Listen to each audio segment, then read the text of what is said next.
Po tayo pong lahat ay magsitayo para sa pambungan na panalangin na papangunahan ni Reverend Brian Christian Tabay. Tayo po'y manalangin.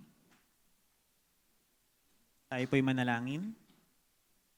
Panginoon, maraming pong salamat sa araw po na ito. Maraming salamat, Panginoon, sa pagkatapos na aming balitaan ngayong taon. Maraming salamat, Panginoon, sa inyo pong paggabay na binigay sa kabuuan po ng aktibidad na ito. At patuloy niyo po kaming samahan sa aming pong pagkatapos at pagbibigay ng mga parangal sa aming pong mga mag-aaral. At muli, Panginoon, ang lahat ng ito aming tinataas sa pangalan ni Jesus. Amen. Tayo pong lahat ay maaari nang magsiupo. At upang simulan ang ating programa ay matutunghayan natin ang isang espesyal na bilang mula sa mga mag-aaral ng UCA College of Asia. Kaya naman sabay-sabay nating sabihin na piliin mo ang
Yeah, she shake it up and dance and fight, no not drama. You check it out, just really please know what I got. Don't worry, we're solving, but we ain't walking. We keep on dancing, that's how we rock it. 7,107 islands of PVC pieces of heaven. Piliin mo rin ang Pilipinas. Piliin mo rin ang Pilipinas. Piliin mo rin ang Pilipinas. Piliin mo rin ang Pilipinas. Piliin mo rin ang Pilipinas. Pagulo ang kwintas ng pera. Piliin mo yung kapit mo. Kayamanan niyang likas.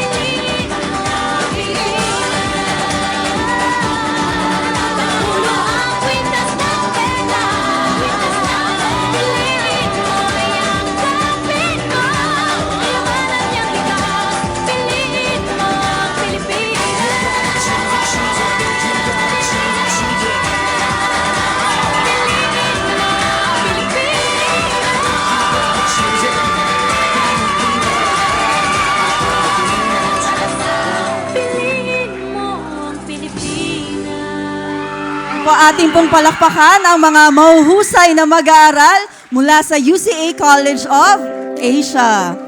Ayan po, at sa mga nakalipas na 2 linggo ay ating natunghayan ang paghahanda ng mga mag-aaral para sa kanilang balitaan. Ayan po, mga mag-aaral, kayo ba'y nag-enjoy sa ating balitaan?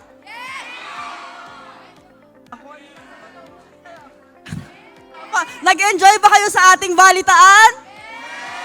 Very good. Okay po, at ngayong araw namang ito ay ating ipagdiriwang ang tagumpay ng bawat isa. Amen?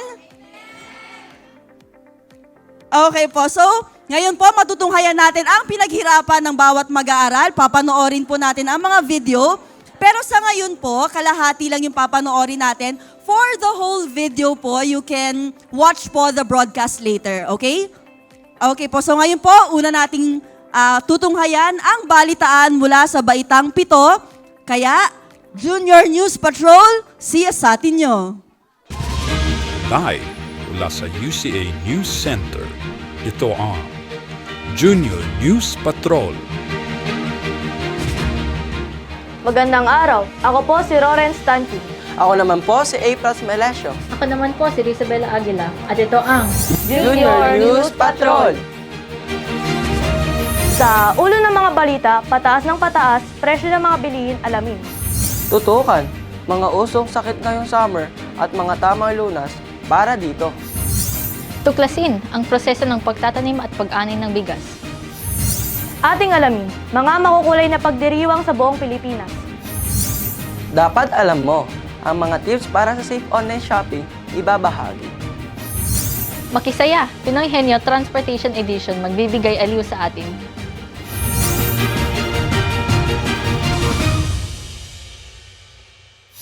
Sa kabila ng hakbang ng ating pamahalaan, patuloy pa rin ang pagtaas ng mga presyo ng bilihin. Tinutukan ni Kim ang galaw ng presyo mula sa palengke ng Parañaque. Kim, siyasatin mo. Maraming salamat, Lawrence. Narito ako ngayon sa palengke ng Parañaque para alamin ang kasalukuyang presyo ng mga pangunahing bilihin. Ate, magkano na po ang kilo ng kamatis ngayon? Hay nako, ang kilo ng kamatis ngayon ay umaabot na sa 45 hanggang 80 pesos per kilo. Kuya, magkano na po ang presyo ng bigas ngayon? Ang bigas ngayon ay nasa 51 hanggang 65 pesos per kilo. Ate, magkano na po ang kilo ng baboy ngayon? Presyo ng baboy ngayon ay nasa 290 pesos hanggang 370 pesos per kilo.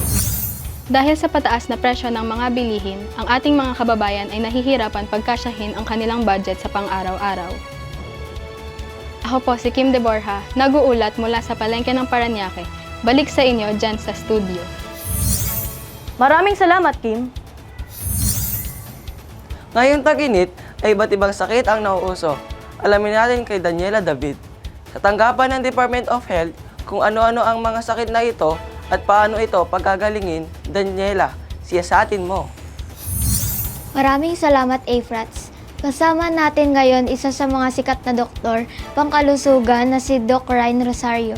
Doc, ano ba ang usong sakit ngayong tag-init? Isa sa mga nauusong sakit ngayong tag-init ay ang bulutong o chickenpox. Ito ay maliliit na umbok sa balat na may lamang tubig at karaniwan itong makati.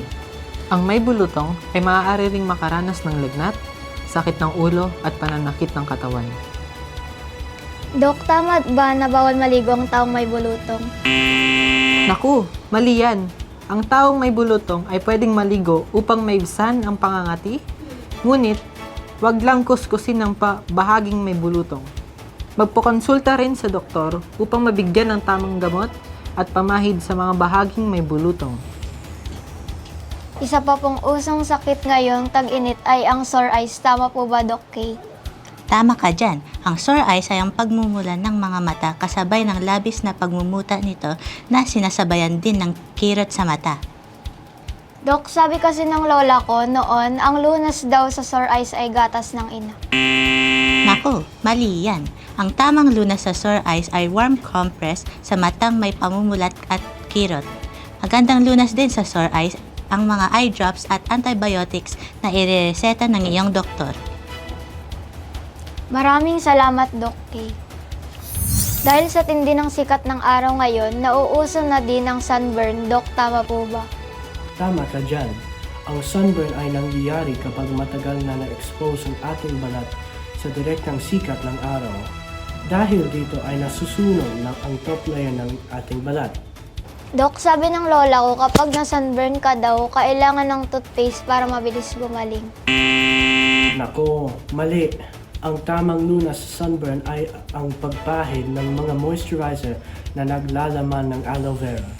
Bukod dito, pwede rin gumamit ng cold compress, kumuha ng malinis na bimpo, ibabad sa malamig na tubig at ipatong sa bahaging may sunburn. Salamat po mga mabutihin nating mga doktor at marami po kaming natutunan tungkol sa mga sakit ngayong tag-init. Ako po si Daniela David, balik sa inyo sa studio. Maraming salamat, Daniela. Ang Pilipinas ay kilala sa buong mundo dahil sa mga makukulay na pagdiriwang na nagaganap sa iba't ibang panig ng bansa sa buong taon. Alamin natin ang ulat hinggil dyan. Narito sila Alex Umali, Victoria Aragon at Berry de la Cruz. Siya sa atin nyo. Salamat, Risa. Narito ako ngayon sa Baguio City upang tuklasin ang masaya at makulay na Panagbenga, ang Flower Festival ng lungsod. Ang Panagbenga ay isang taunang pagdiriwang na isinasagawa tuwing Pebrero sa buong Baguio City. Makulay na parada na may mga floats na dinisenyuhan sa pamamagitan ng iba't ibang bulaklak na makikita sa Baguio at kalapit ng mga bayan nito.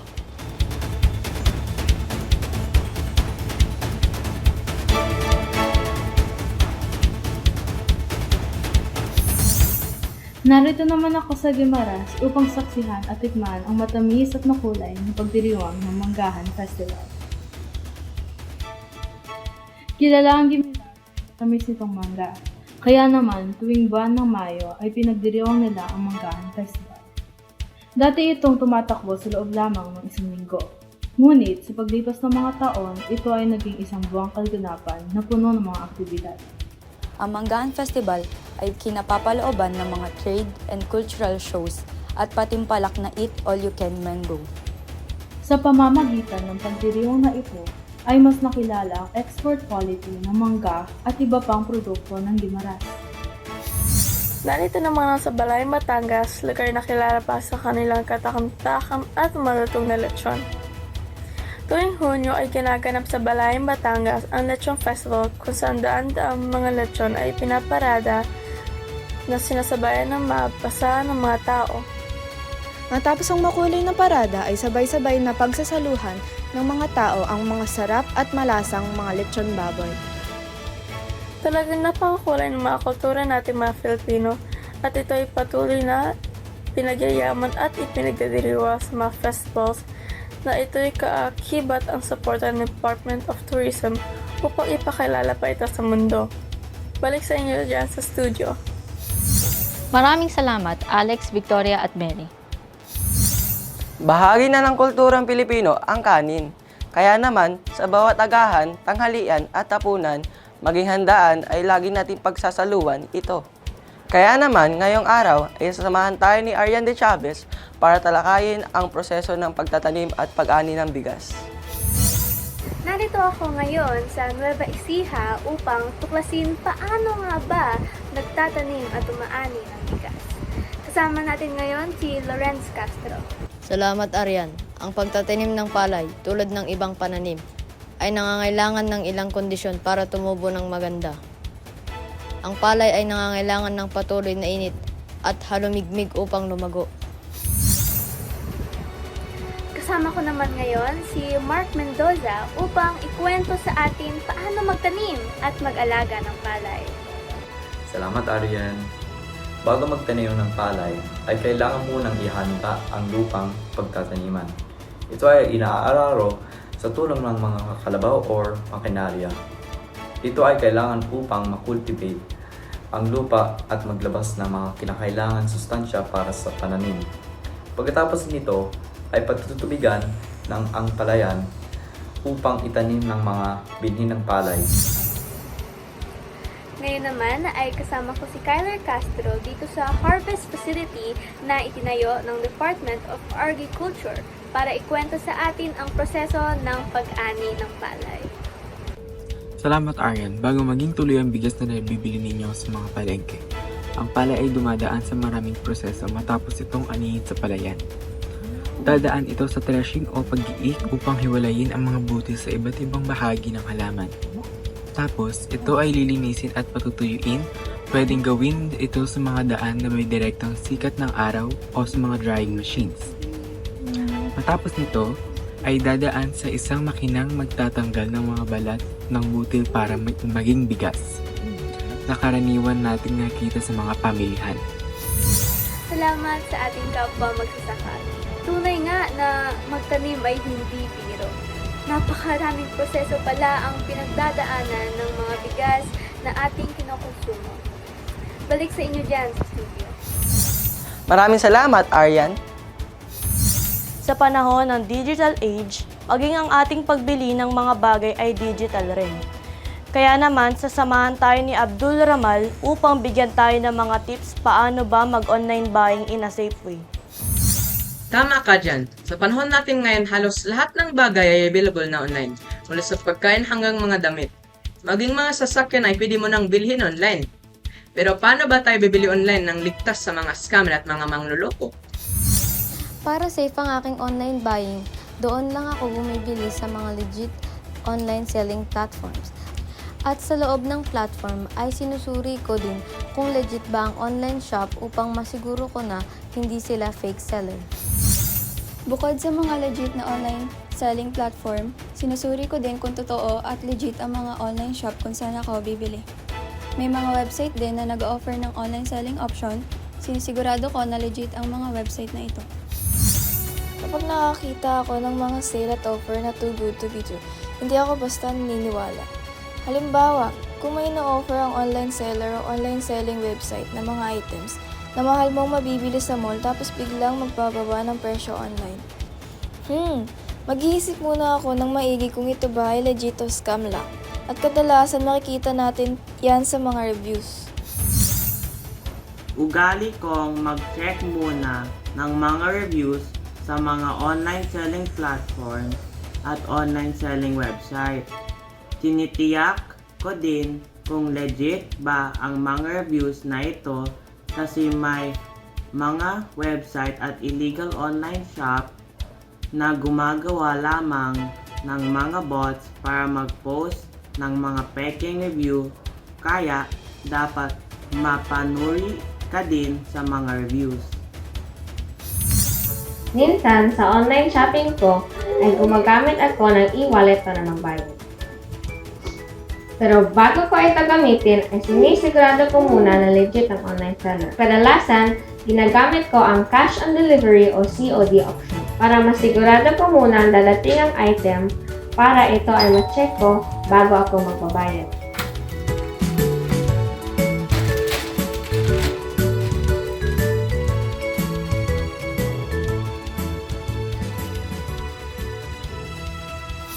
At yan po ang ilan sa mga tips nating makalap para maging safe ang ating online shopping experience. Tandaan maging mapanuri para hindi tayo mabudol. Balik sa inyo dyan sa studio.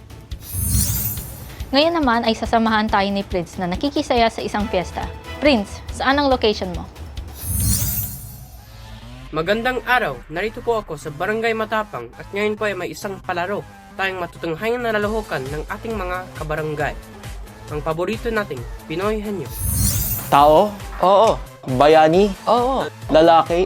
Oo. Makita sa Luneta? Oo. Jose Rizal? Tama! Yes! Tao? Oo. Bayani? Oo. Babae? Hindi. Matapang nga tao? Oo. Antes mo Pasyo? Tama. Tao? Oo. Bayani? Oo. Babae? Oo. Taga Ilocos? Oo. Gabi na sila? Tama! At yan po ang mga masaya at historical na kaganapan dito sa Barangay Matapang. Ako po si Prince Barcenas. Balik sa inyo dyan sa studio. At yan po ang kabuuan ng mga nakalap naming tama at totoong balita. Samahan po ninyo kami muli sa aming paghahatid ng mga balitang mahalaga sa inyo. At mga nakakaaliw na kaganapan. Ako po si Isabella Aguila. Ako naman po si Roren Stan Kim. At ako po si Apres Melesio at ito ang Junior News Patrol.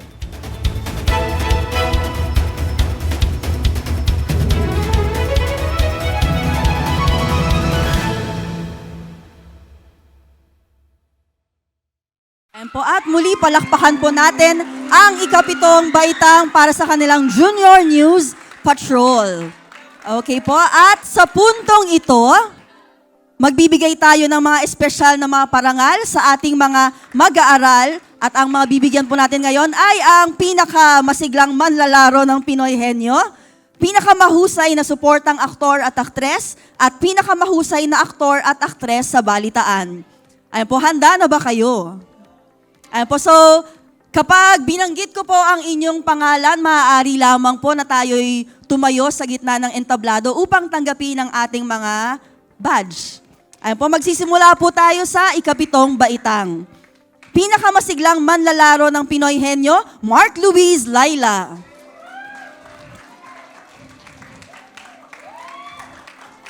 Ayan po, punta po tayo dito sa gitna ng entablado.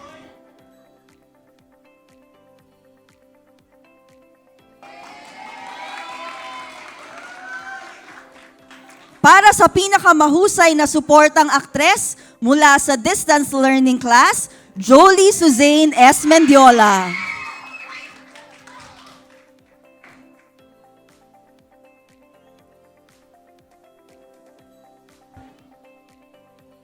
Pinakamahusay na suportang aktor, Sed Willow Munoz.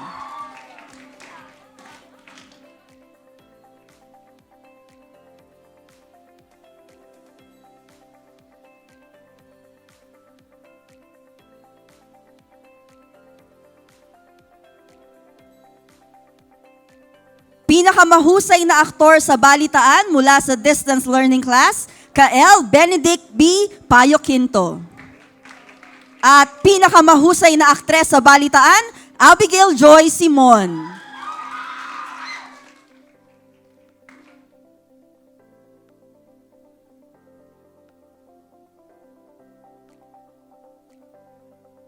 Ngayon naman po ay tutungo tayo sa mga espesyal na parangal para sa ikawalong baitang. Pinakamasiglang manlalaro ng Pinoy Henyo, Prince Lucky Daniel Mercado.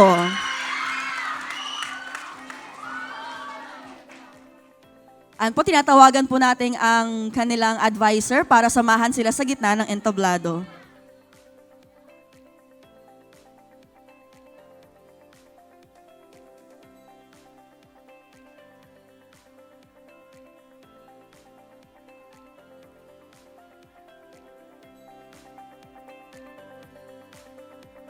Pinakamahusay na suportang aktor mula sa distance learning class, Zian Chase Inonog. Pinakamahusay na suportang aktres, Aubrey Fatima Aldemita.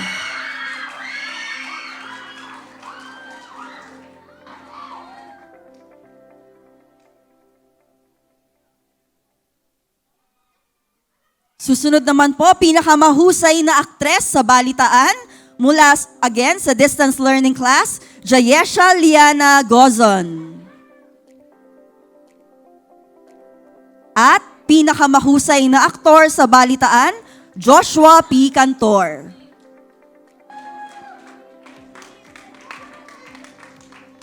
Ngayon naman ang mga espesyal na parangal para sa ikasyam na baitang. Pinakamasiglang manlalaro ng Pinoy Henyo, Saiza Nia M. Tortosa. Pinakamahusay na suportang aktres, Andrea Jillian Tinitigan. Pinakamahusay na suportang aktor, James Ethan Culya. Pinakamahusay na aktres sa balitaan, Charlene Jane Mascardo. At pinakamahusay na aktor sa balitaan, Bale Nathaniel Diaz. Ngayon naman po para sa mga espesyal na parangal para sa ikasampung baitang. Pinakamasiglang manlalaro ng Pinoy Henyo, Arian Allen Ani.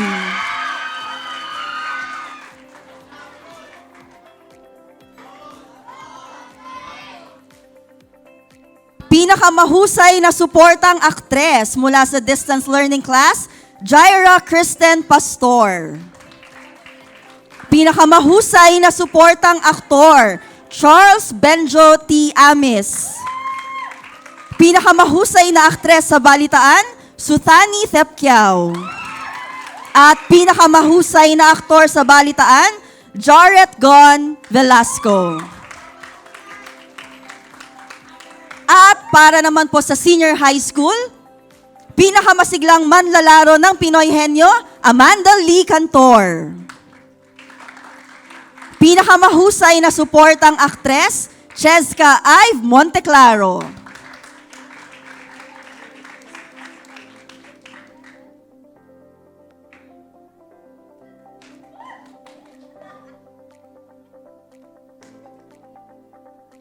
Pinakamahusay na suportang aktor, Ronan Axel Boaz Obingayan.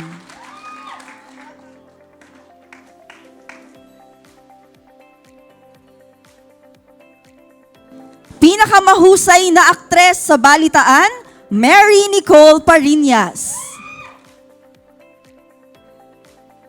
At pinakamahusay na aktor sa balitaan, Noel Christian Domondon. Ayun po, congratulations po sa ating mga espesyal na parangal. At ngayon naman ay atin pong mapapanood ang balitaan mula sa ikawalong baitang, kaya Aksyon Balita, siyasatin nyo.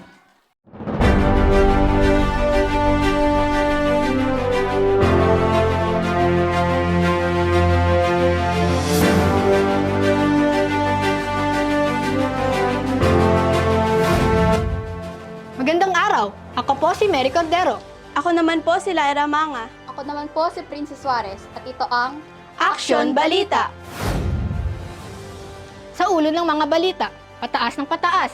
Temperatura sa Pilipinas umaabot na sa 47 degrees Celsius ayon sa Pag-asa. Tuklasin, mga kamanghamanghang mga estruktura sa Pilipinas. Tutukan, mga nagagandahang obra maestra ng mga national artists ipapakita. Ating alamin, mga likas na yaman at taglay ng Pilipinas, iisa-isahin. Tayo'y lumibot, mga kultura ng iba't ibang bansa, ating alamin. Makisaya, Pinoy Henyo Asian Country Edition, magbibigay aliw sa atin. Pataas na temperatura, tinutukan ni Catherine Bermin sa Cagayan. Catherine Bermin, siyasatin mo. Maraming salamat, Mary. Tama ka dyan. Umabot na nga sa 47 degrees Celsius, ang pinakamainit na panahon dito sa Cagayan. At ito ang reaksyon ng ating mga kababayan. Naku, sobrang init. Nakakaubos na ako ng isang timbang tubig. Sa paliligo po ba ito? Hindi, ininom ko kada oras.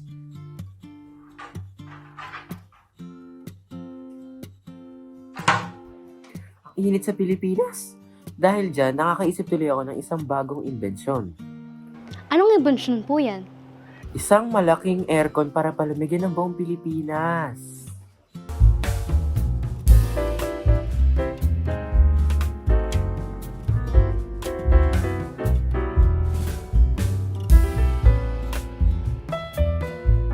It's so hot in the Philippines.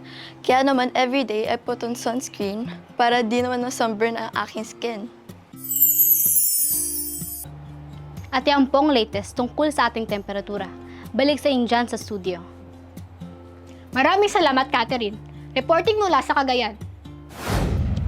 Kahit mainit ang panahon, libutin pa rin natin ang buong Pilipinas upang tuklasin ang mga kamanghamanghang estrukturang hatid sa atin ng Department of Public Works and Highways. At kasama natin sina Venice Guzman, Janie C. at Carl Cortez. Reporters, siyasatin nyo! Maraming salamat, Lyra. Narito ako sa pagitan ng mga isa ng Samar at Leyte. At kasama ko si Engineer Fel para ikwento sa atin ang tungkol sa San Juanico Bridge. Ang San Juanico Bridge ay itinuring noon na pinakamahabang tulay sa Pilipinas. Ang tulay na ito ay bahagi ng Pan-Philippine Highway na bumabagtas mula Samar hanggang Leyte, patawid sa San Juanico Strait. Pero ito lamang 2022, may nakabreak na ng record ng San Juanico Bridge bilang pinakamahabang tulay sa Pilipinas. Talaga po, Engineer? Anong tulay ang nakabreak ng record ng San Juanico Bridge? Denise, itong tulay kung saan ako naroroon ang nag-break ng record bilang pinakamahabang tulay sa Pilipinas, ang CC Lex. Tama po ba, Engineer Joshua? Tama ka dyan, Janie. Ang CCLEX o ang Cebu Cordova Link Expressway ang may hawak ngayon ng record bilang pinakamahabang tulay sa Pilipinas. Ito ay mas mahaba ng 2 kilometro kumpara sa San Juanico Bridge.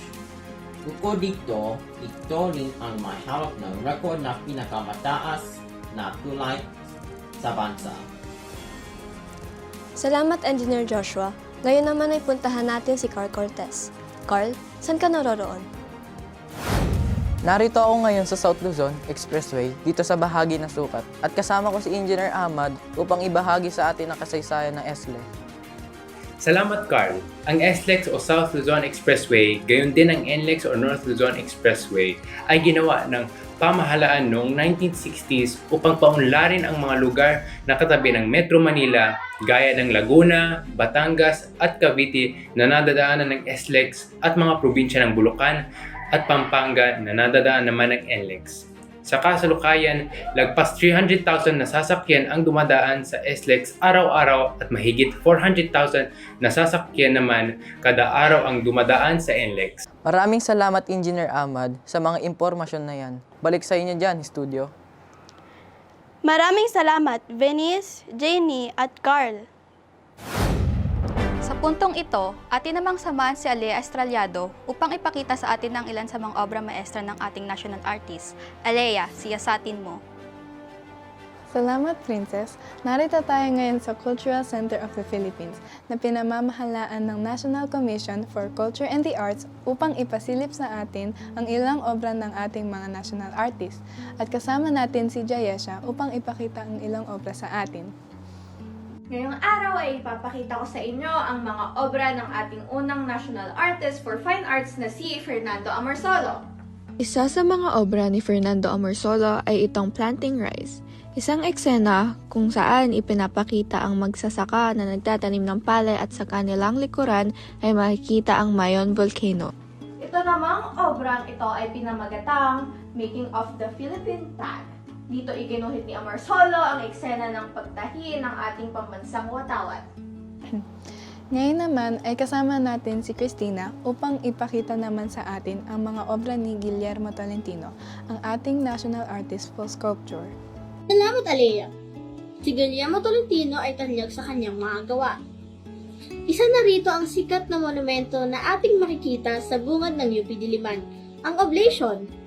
Isa pang sikat na obra ni Tolentino ay ang monumento ni Andres Bonifacio na makikita sa lungsod ng Caloocan.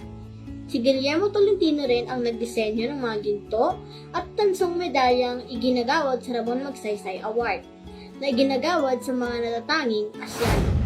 At kasama naman natin si Ruth upang ipakita naman sa atin ang mga obra ni Leandro Locsin. Salamat, Aliyah. Si Leonardo Locsin ay ang ating national artist for architecture. Isa sa mga tanyag ng obra ni Locsin ay ito mismong gusali ng Cultural Center of the Philippines na kanyang dinisensyo noong 1960s. Isa pang gusali na dinisensyo ng Locsin ay ang Philippine International Convention Center o PICC na makikita rin malapit dito sa CCP. Ito ay dinisensyo niya noong 1976 at isa sa mga sikat na hotel sa bansa ay ang Manila Hotel. Ito rin ay isa sa mga gusaling dinisensyo ni Leonardo Locsin. Nakakabilib naman talaga ang mga obra ni Leandro Locsin. At yan po ang aking ulat mula rito sa CCP. Balik sa inyo dyan sa studio. Maraming salamat, Alea. Ngayon naman ay sasamahan tayo na Caitlin Bartlett, Luisa Bagatsing at Yana de la Cruz mula sa iba't ibang panig ng bansa upang siyasatin ang ilan sa ating mga likas na yaman na inaalagaan ng Department of Environment and Natural Resources. Salamat, Mary. Narito ako sa Surigao, sa isla ng Mindanao, kung saan matatagpuan ang isa sa mayamang mina ng ginto sa bansa. Ang Pilipinas ay itinuturing na 24th largest producer ng ginto sa buong mundo noong 2022. Bukod sa Surigao, mayaman din sa ginto ang Baguio sa Benguet, Masbate, Paracale sa Bicol at Masara dito rin sa Mindanao. Narito naman ako, isla ng Palawan kung saan makikita ang isa sa mga producer ng mga perla sa bansa.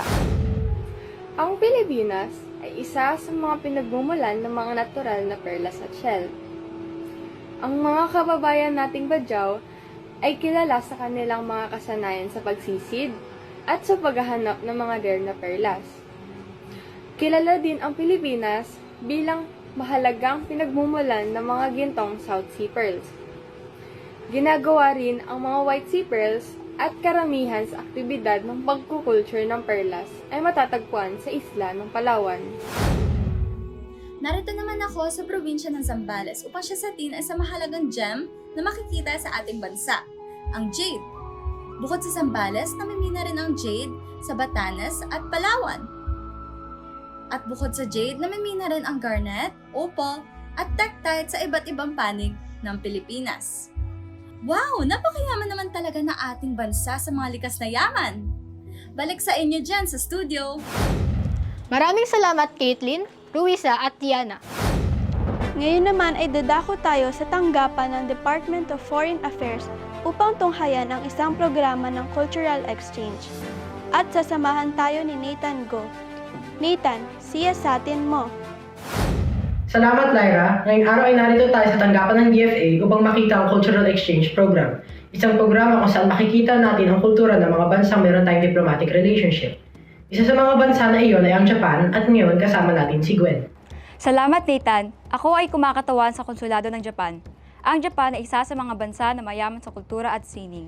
Isa sa mahalagang ambag ng Japan sa kultura ng mundo ay ang masasarap na ramen. Ang ramen ng Japan ay unang inihain noon pang unang bahagi ng 20th century. At hanggang sa ngayon, ito pa rin ang isa sa mga sikat na pagkain ng Japan. Ngayon naman ay kasama natin si Daniel upang kwentuhan naman tayo ng kultura ng Indonesia. Salamat po, Nathan. Ako po si Daniel Talipig at ako ang kumakatawan sa bansang Indonesia. Ang Indonesia ay isa sa mga bansang malapit sa Pilipinas. Itinuturing din itong pinakamalaking archipelago sa buong mundo. Isa sa mga natatanging kultura ng batik. Isang makulay at mabusingsing uri ng tela na ginagamit ng wax resist technique. Ngayon naman po ay kasama natin si Hyacinth Banafe para ibahagi ang kultura ng China. Salamat, Nathan. Ang China ay may tuturing na isa sa mga bansang may pinakamahabang diplomatic relationship sa Pilipinas.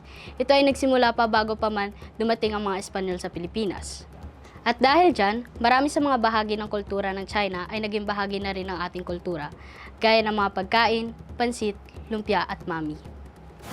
Napaka-interesante talagang tuklasin ng iba't ibang kultura ng iba't ibang bansa. Muli ako po si Natalia Rego, nag-uulat mula dito sa tanggapan ng DFA. Balik sa inyo dyan sa studio. Maraming salamat, Nathan. Ngayon naman ay sasamahan tayo ni Jermaine de la Serna na nakikisaya sa isang fiesta. Jermaine, siyasatin mo. Magandang araw! Narito po ako ngayon sa Barangay Happy at ngayon po ay may isa tayong palarong magbubuhayan, ang paborito nating Pinoy Henyo.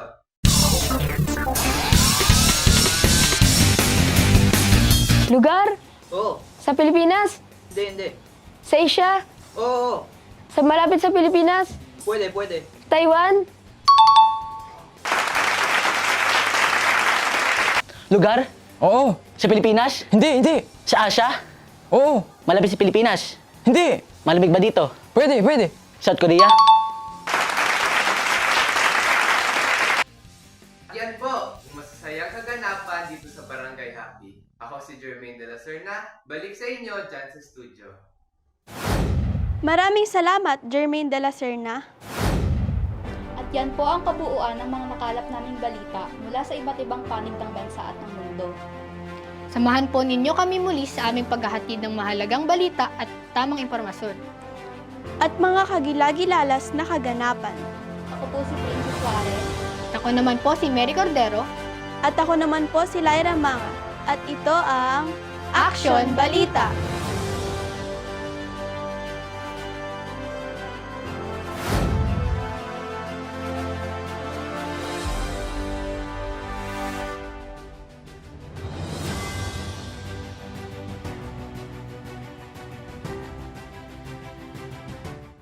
Ayan po muli, palakpakan po natin ang mga mag-aaral ng ikawalong baitang. Ayan po, sa puntong ito naman, muli mamimigay tayo ng mga espesyal na parangal, kagaya ng pinaka-telegenic na mga tagapagbalita at pinakamahusay na mga tagapag-ulat at tagapagbalita.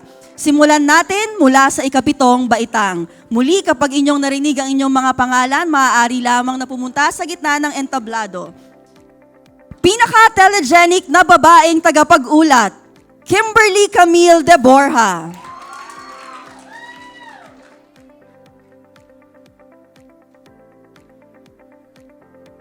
Pinaka-telegenic na lalaking tagapag-ulat mula sa distance learning class, Prince Joliver Barcenas.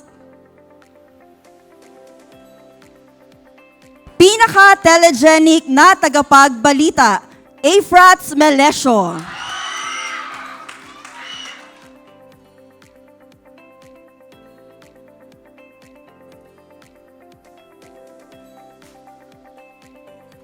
Pinakamahusay na babaeng tagapag-ulat mula muli sa distance learning class, Mathea Sky Castro.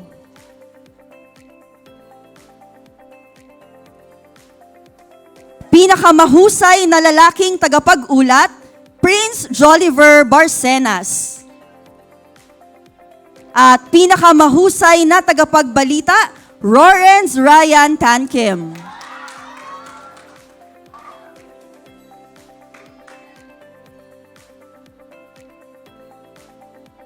Ngayon naman po ay dadako tayo para sa ikawalong baitang. Pinakamahusay na tagapagbalita, Mary Eliza Cordero.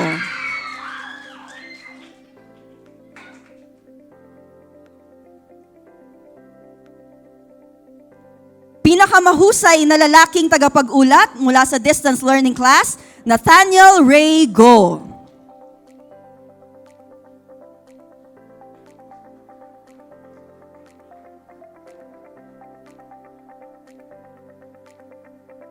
Pinakamahusay na babaeng tagapag-ulat, Renuel Catherine Bermin.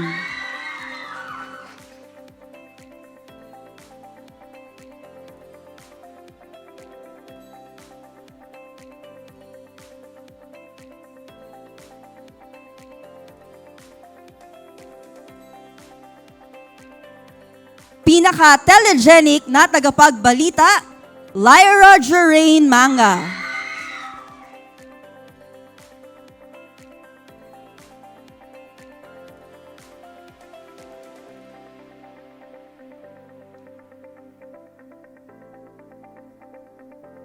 Pinaka-telegenic na lalaking tagapag-ulat, Sean Frel Palanya. At pinaka-telegenic na babaeng tagapag-ulat, Georgine Moya.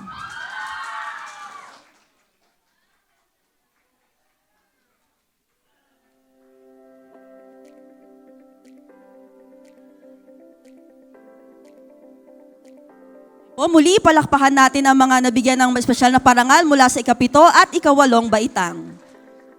Ngayon naman po ay ang mga espesyal na parangal para sa ikasyam na baitang. Pinaka-telegenic na babaeng tagapag-ulat, Sid Courtney Padulya.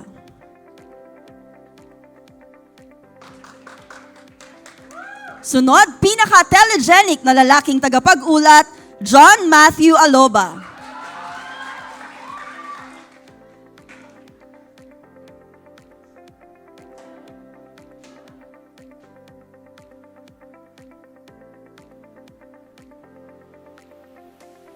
Pinaka-telegenic na tagapagbalita, Joel James C.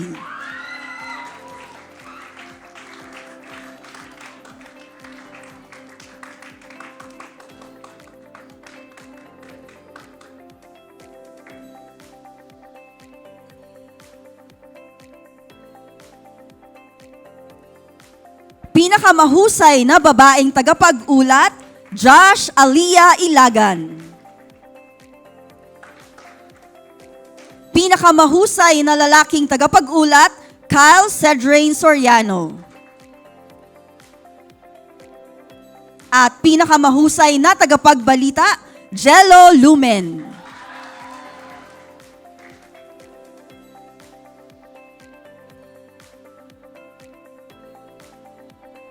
Muli po, palakpakan natin ang mga nagsipagwagi sa ikasyam na baitang. Ngayon naman po ay dadako tayo sa mga espesyal na parangal para sa ikasampung baitang. Pinaka-telegenic na babaeng tagapag-ulat, Cherry Han Tanhusay. At para sa distance learning class, Aliza Ann Murayag.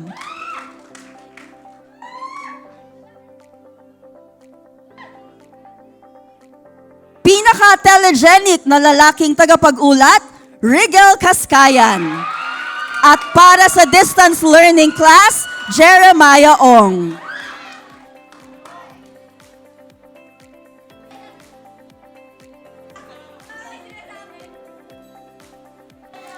Pinaka-telegenic na tagapagbalita, Princess Annalise Kahanap.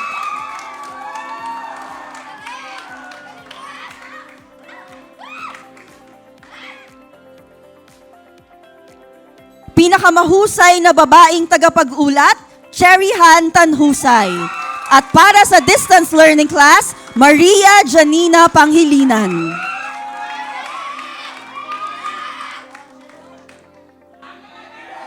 Pinakamahusay na lalaking tagapag-ulat, Neonuel Nielo. At para sa distance learning class, Sabian Lucas Padulya.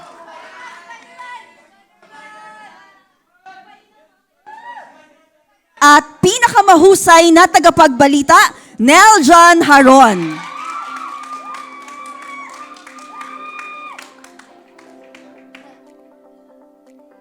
Muli atin pong palakpakan ang mga nagsipagwagi sa ikasampung baitang. Ngayon naman po ang mga espesyal na parangal para sa senior high school. Pinaka-telegenic na babaeng tagapag-ulat, Nashville Faith Melesio. Pinaka-telegenic na lalaking tagapag-ulat, Peter Douglas Halandoni. Pinaka-telegenic na tagapagbalita, Thomas Jeremy Parungaw at John Philip Toledo.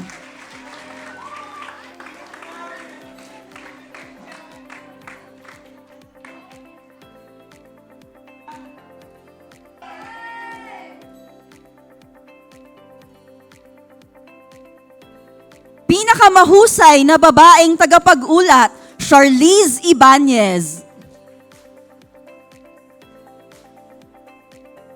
Pinakamahusay na lalaking tagapag-ulat, John Vincent Alyere.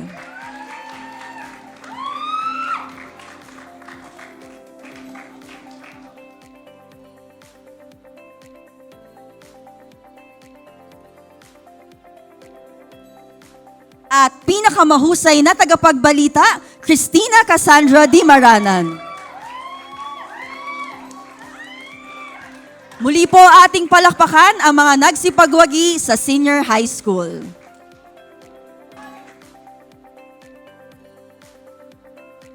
Congratulations po sa mga nagwagi ng mga espesyal na parangal. Ngayon naman po ay ating masasaksihan ang balitaan mula sa ikasyam na baitang. Kaya Pinoy News ngayon, ating siyasatin.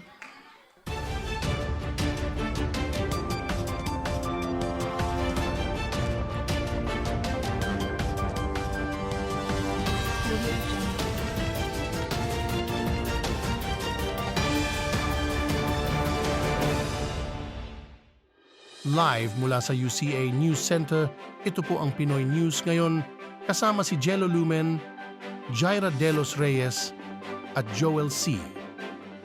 Magandang araw. Ako po si Jello Lumen. Ako naman si Jaira de los Reyes. Ako naman po si Joel James C. At ito ang Hindi Kahapon, Hindi bukas. Kung Hindi Ngayon. Pinoy News ngayon. Sa ulo ng mga balita, mga pinagkukunang enerhiya sa bansa, ating siyasatin. Tuklasin, mga tungkulin ng mga military, Navy, Air Force at Police ating aalamin. Tutukan, mga bulkan sa Pilipinas, alin sa kanila aktibo at hindi. Ating alamin, mga imbensyon ng mga Pilipino pala ang may gawa, ating isa-isahin. Siyasatin, jeepney modernization, ano ang epekto sa atin? Makisaya, Pinoy Henyo Transportation Edition, magbibigay aliw sa atin. Ang kasalukuyang energy mix ng Pilipinas ay nakatuon pa rin sa paggamit ng fossil fuel na may coal, natural gas at langis. 73.56%. Yan ang kabuuang pangangailangan ng kuryente ng bansa. Pero mayroon ding ilang alternative sources of energy na unting-unting ginagamit sa bansa. Yan ang tinutukan nina Jamaica, Tweety at Ashley. Reporters, siyasatin ninyo. Salamat, Jello Lumen. Narito ako ngayon sa Angat Dam sa Bulacan upang alamin ang isa sa mga alternative na pinagkukunan ng enerhiya ng ating bansa. Kasama ko si Ginoong Jace upang ipaliwanag sa atin ang pagbuo ng enerhiya galing sa lakas ng tubig. Salamat, Jamaica. Dito sa Angat Dam, makikita natin ang isa sa mga major hydropower facility sa bansa. Ang hydropower ay isa sa mga pangunahing pinagkukunan ng renewable energy sa Pilipinas. May mga hydroelectric na planta sa iba't ibang panig ng bansa na gumagamit ng lakas ng tubig upang lumikha ng kuryente. Ang hydropower ay bumubuo sa 11.8% ng energy production sa bansa. Narito naman ako sa Leyte ngayon at kasama ko si Ginoong Ryan upang ipaliwanag sa atin ang isa pang klase ng renewable energy dito sa ating bansa, ang geothermal power na gumagamit ng lakas ng usok mula sa mga bulkan. Dito sa isla ng Leyte, nagsimula ang operasyon ng unang geothermal power plant, isang 3 megawatt wellhead unit noong Hulyo 1977. Ito ay nasusundan ng pagbubukas ng isa pang geothermal power plant na gumagawa naman ng 110 megawatt na kuryente sa T-Wave Field sa Alabay noong 1979. Ang geothermal power ay bumubuo sa 17% na energy production ng ating bansa. Narito naman ako sa Ilocos Norte upang tuklasin ang isang pang renewable energy source ng Pilipinas, ang wind power. At kasama ko naman si Ginoong Lovis upang ipaliwanag ito sa atin. Salamat, Ashley. Ang Pilipinas ay kasalukuyang may ilang operating onshore wind farms na may kabuuang naka-install na kapasidad na 443 megawatts. Ang pinamalaking onshore wind farm sa Pilipinas ay ang Burgos Wind Farm sa Ilocos Norte na may kapasidad na 150 megawatts. Ang wind power production sa bansa ay bumubuo ng 5.4% na kabuuang energy production ng bansa. At yan ang ilan sa mga renewable energy sources na ginagamit ngayon sa ating bansa. Balik sa inyo dyan, sa studio. Maraming salamat, Jamaica, Tweety at Ashley. Sa pangangalaga ng seguridad ng bansa, ang Armed Forces at Philippine National Police ang mga nangungunang ahensya ng pamahalaan na may mandato na proteksyonan ang bawat Filipino sa ating bansa.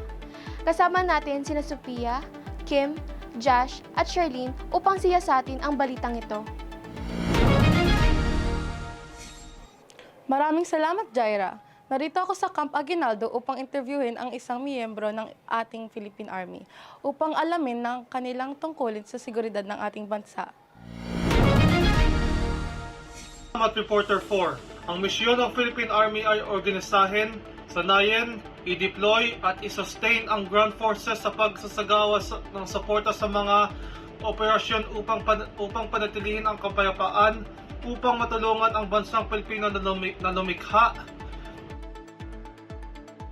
ang isang kapalagaan ng kaaya-aya para sa sustainable deployment at makatarungan at pangmatagalang kapayapaan. Sa panahon naman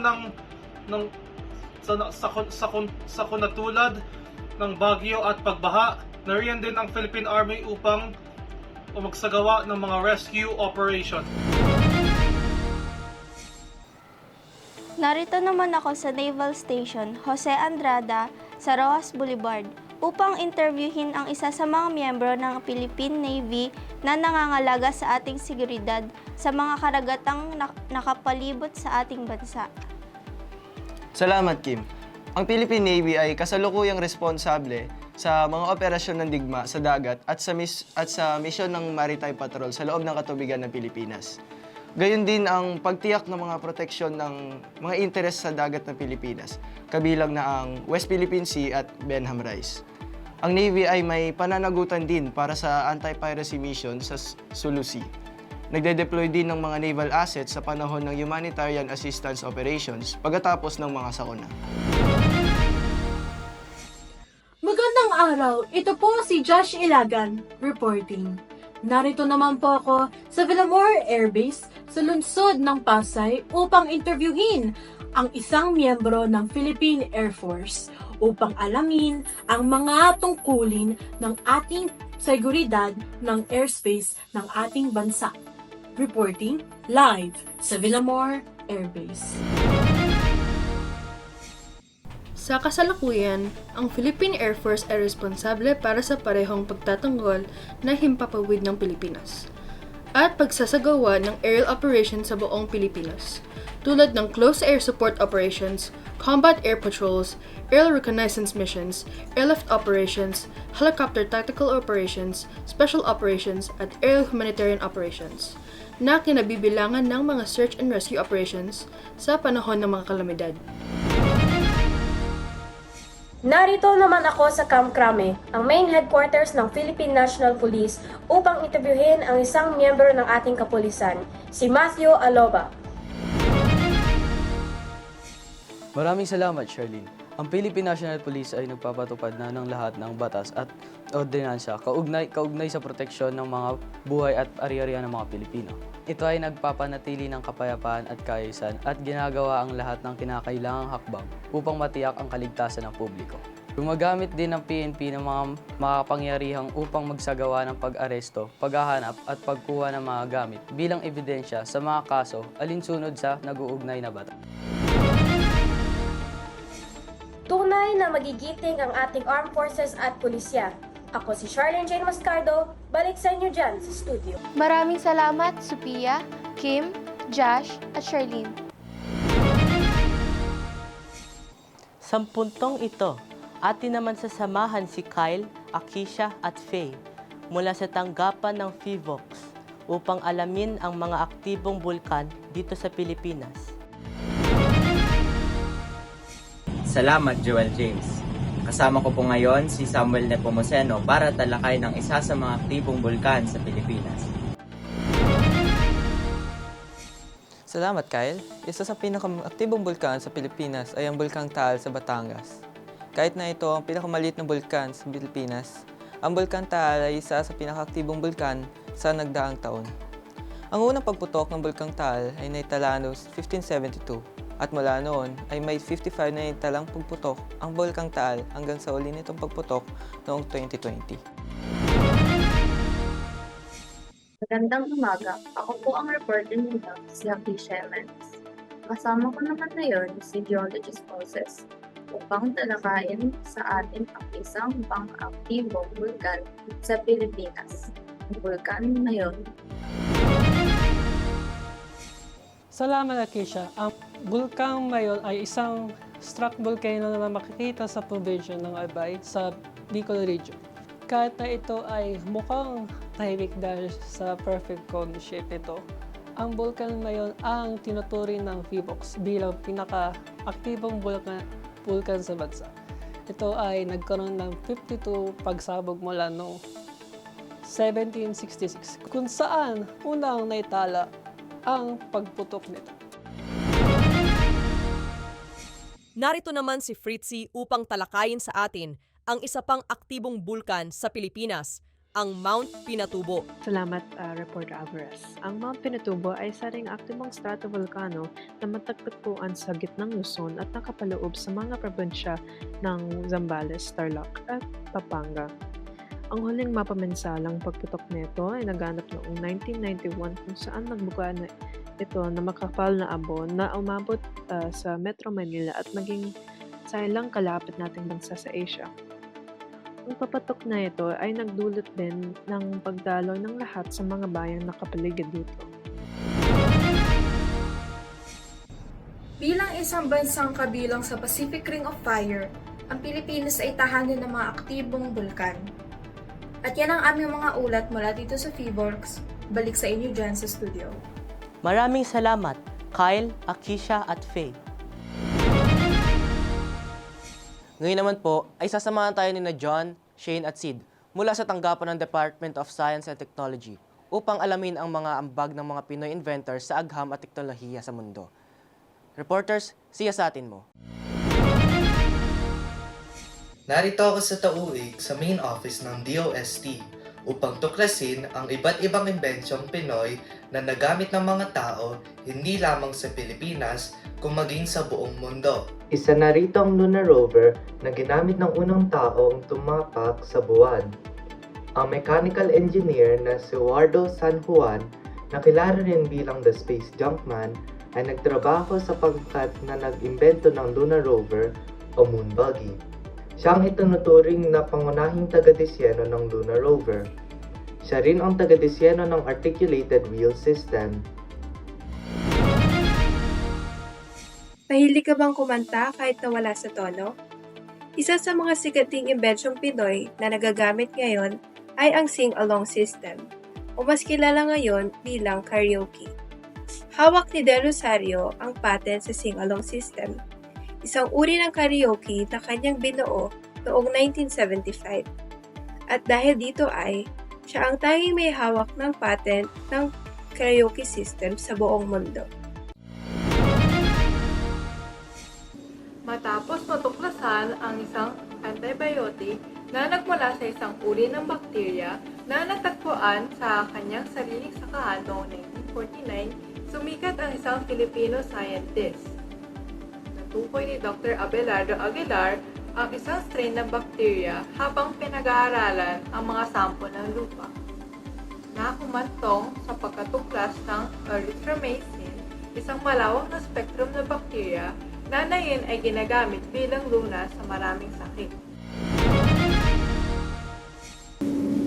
Napakagaling ng ating mga Pinoy inventors. Ako si Reporter Sid, balik sa inyo dyan sa studio. Maraming salamat, John, Shane at Sid. Sa mainit na usapin ng jeepney modernization na unti-unti nang ipinapatupad ng Department of Transportation at Bureau of Philippine Standards, samot-saring opinyon mula sa ating mga commuters ang ating naririnig. Para sa akin, pabor ako sa jeepney modernization dahil mas napapabuti nito ang sistema ng transportasyon sa bansa. At isa pa, para mas maging komportable na rin ang pagsakay natin sa jeep. Ang hirap na ng buhay, aalisin niyo ba yung jeep? Aba, ayos din. Hindi ako pabor sa jeepney modernization, lalo na sa phase-out ng mga jeep. Kasi nakasanayan na natin ang mga jeep sa ating mga kalsada at bahagi na rin ang mga kulay na jeep na ating kultura bilang mga Filipino. Pabor din ako sa jeepney modernization kasi yung mga jeep ngayon masyado nang luma at nagaambag. Pasa matinding air pollution na naranasan natin dito sa Metro Manila. Yung mga modern jeep mas environmentally friendly. Sa mga pagbabagong ito, sa ating mga jeep, ang pamahalaan sa pamamagitan ng Department of Transportation ay nagbibigay ng financial na support upang tulungan ang mga jeepney operators na mag-transition sa mga modern jeepneys. Balik sa inyo dyan sa studio. Magandang araw, narito po ako sa Barangay Kuwela at ngayon po ay may isang palaro tayong matutunghayan. Ang paborito nating Pinoy Henyo. Bagay. Oo. Kita sa labas ng bahay. Oo. Transportasyon. Oo. Apat ang gulong. Hindi. Tatlong gulong. Oo. Tricycle. Tama. Tama na! Tama! Bagay? Oo. Transportation? Oo. Sa lupa? Hindi. Sa tubig? Oo. Marka?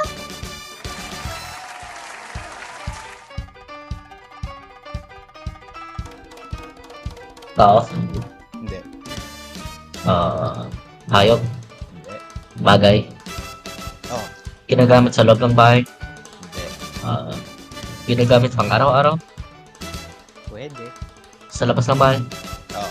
Sasakyan? Oo. Motor? Hindi. Bike? Hindi. Bus? Oo.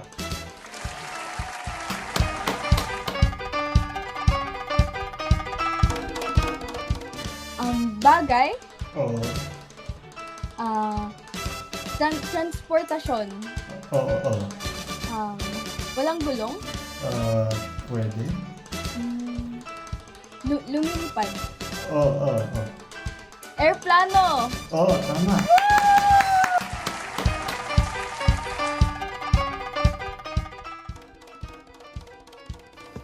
At yan po ang mga masasayang kaganapan dito sa Barangay Kuwela.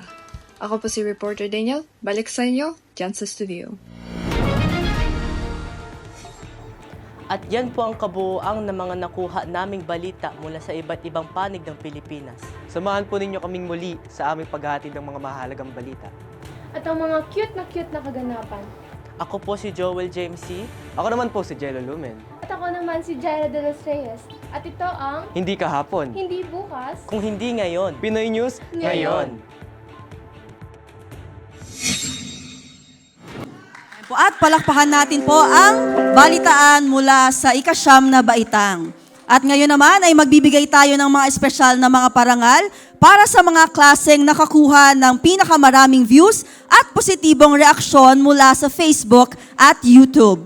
Again po, kapag tinawag po ang inyong baitang, tinatawagan po namin ang Pangulo o Presidente ng klase upang tanggapin ang kanilang parangal. Simulan na po natin. Pinaka-wow na balitaan. News to Go, Grade 10.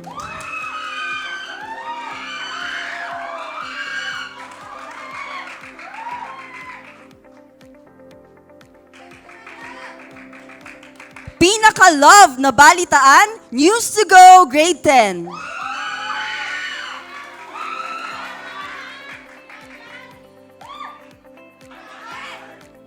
At pinaka-like na balitaan, News to Go, Grade 10.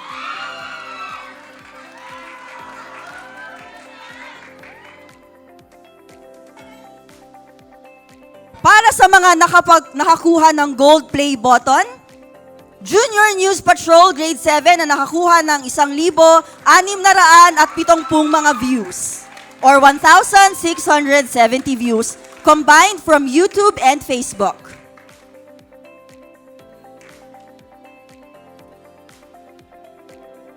Muli, isang gold play button para sa Pinoy News ngayon mula sa ika-9 na baitang na kumuha ng 1,668 mga views or 1,668 views from YouTube and Facebook. Class President?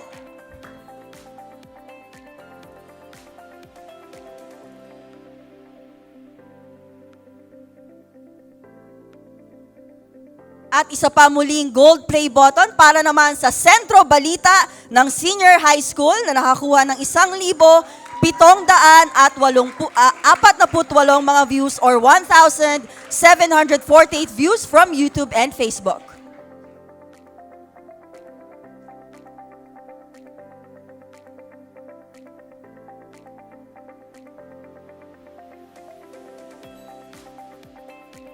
At para naman sa Platinum Play button na nakakuha ng 2,101 mga views or 2,101 views from YouTube and Facebook, Aksyon Balita mula sa ika-8 baitang.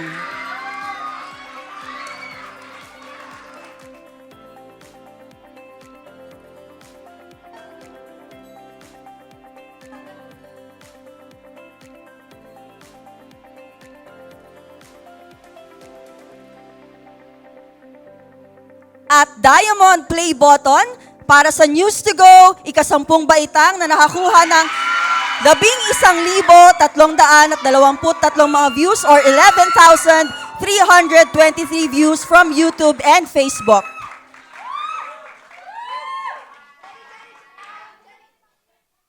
Congratulations sa mga nagwagi!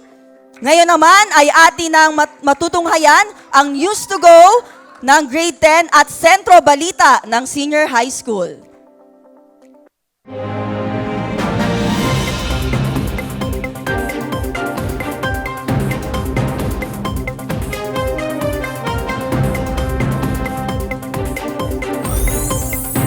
Magandang araw. Ako po si Nel Haron.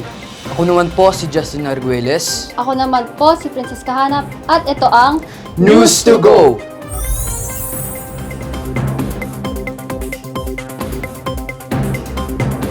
Sa ulo ng mga balita, mga lungsod at munisipalidad sa Metro Manila ating bisitahin. Mga usong sakit ngayong summer at mga tamang lunas, alamin.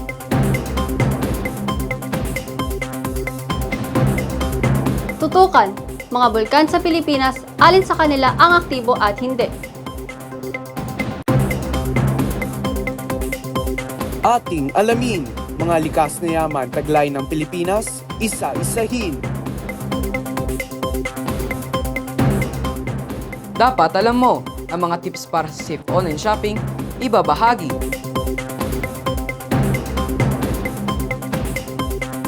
Makisaya, Pinoy Henyo Volcanoes Edition, magbibigay aliw sa atin.